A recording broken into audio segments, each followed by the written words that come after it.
On my 50th birthday party, 10 years ago, my only guest was mortality. But that was okay.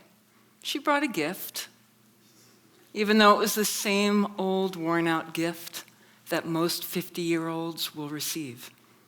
It was that message: Joanne, it's not too late, but it's now or never.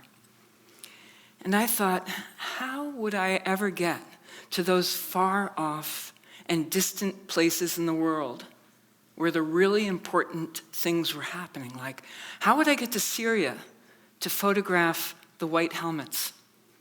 Or Yemen to photograph the children? When would I ever get to Kathmandu to photograph the living saints? But I was living in grief at the time, and I just couldn't see those plans as possibilities. In fact, it took all my ambition to get out of bed in the morning. And so that's what I did. I decided to get out of bed in the morning at first light, each and every day, with my camera, and wander the waterfront. My agreement with mortality was that I would show up as a foreigner. I would show up as an alien, unfamiliar with the local customs, even though I was traveling in a 10-mile radius of my home. My agreement was to show up as a refugee from my own life. It really helped that at dawn, I could see things I could not see at any other time of day. And there were moments I'd find myself laughing out loud, kind of head thrown back in some sort of ecstasy as the sun rose and the clouds turned crimson and magenta, and I'd be bathed in a succulent and syrupy golden light, with a prayer forming on my lips. And I'm not the praying type, and I don't pray to God. Nonetheless, the prayer sounded like this: "Oh my God, this is amazing!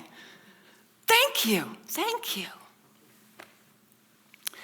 You see, showing up to this kind of beauty became the antidote to my despair. Beauty became my true north from which I would navigate. And one morning, chasing that beautiful light down on the waterfront, moving from one wharf to another, I turned the corner, and there was a man standing there, as if he were waiting for me. He saw my camera, and he asked me to photograph him. And with that, he swept forward, removing his watch cap to reveal his shaved head.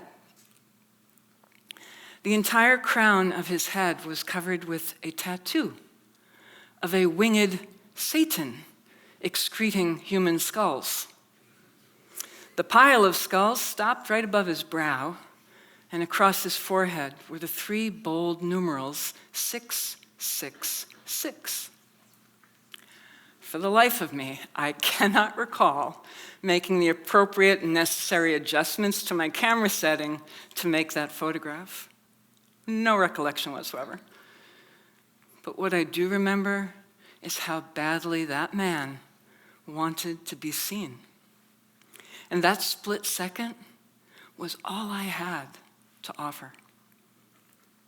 But that's not all that happened in that moment. There was a third presence, and for complete lack of better term, I'm going to call it God.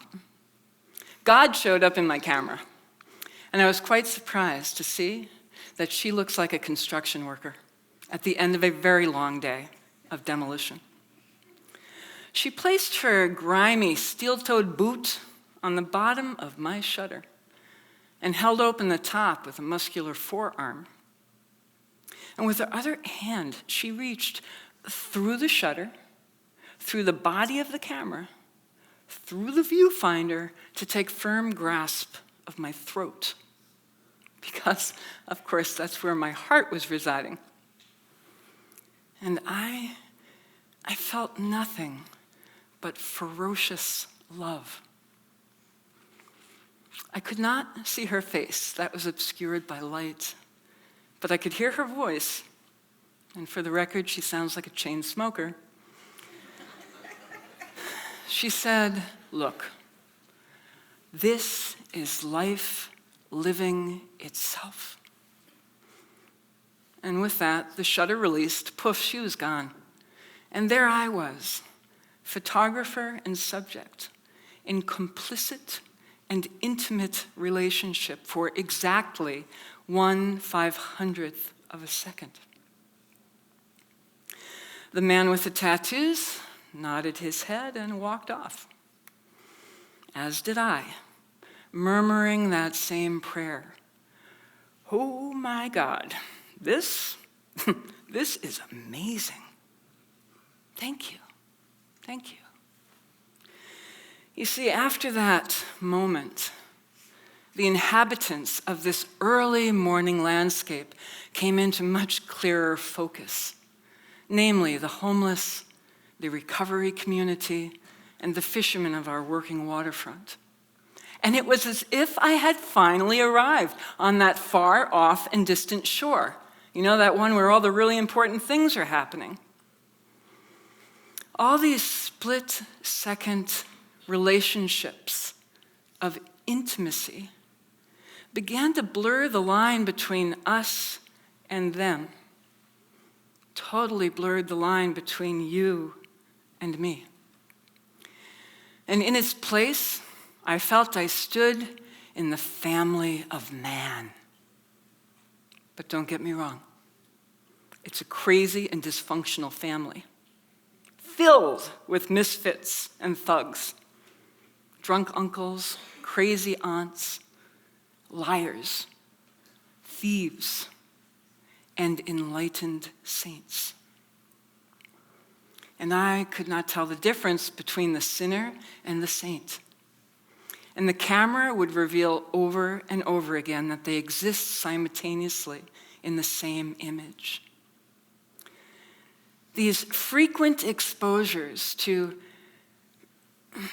deeply tragic, painful, and traumatic worlds ironically eased my grief, deepened my empathy, and created profound, unexpected, and really welcome connection.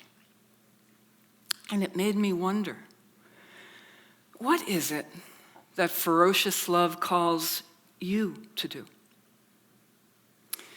Ferocious love calls my friend to pick up trash, plastic bag by plastic bag. He's collected over 3,000 pounds of material this year alone. No one will ever know about it. There is a woman in Portland who will hire only felons and drug addicts in recovery. The sarcastic amongst us may ask the question, what could possibly go wrong there? She will walk up to the heat of that question with her fierce love, and she will kick it right upside down and ask instead, but what will go right? There's a young man in this area. He made a promise to a whale when he was 6 years old.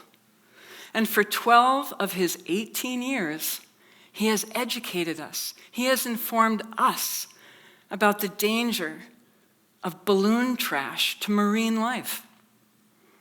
His ferocious love shows up as devotion. His ferocious love shows up as purpose in this world. Our call to ferocious love can show up in a moment of divine inspiration and illumination with a hallelujah chorus in the background. Yeah, no, it's not going to happen like that. It is more likely to arrive on the threshold of our deepest sorrow, when we are feeling our most broken, when we are closest to our own wounds. How we show up with our ferocious love in a world that is largely bitter and embattled and broken, those are the stories we need to share with one another. These are the stories of our lived experience that will bring us away from our collective grief, away from our collective despair, towards something far more important than solutions. It's going to bring us connection. Like it or not, we are so in this together. And like my good friend mortality will remind us over and over again, until it is too late, it's now. It's now or it's never. So the invitation is for each and every one of us, to show up to life living itself in whatever way that manifests in your life.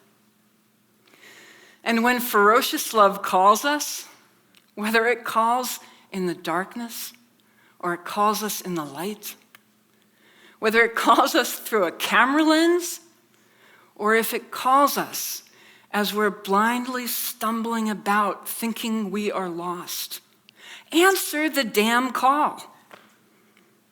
Because, oh my God, this is amazing. Thank you.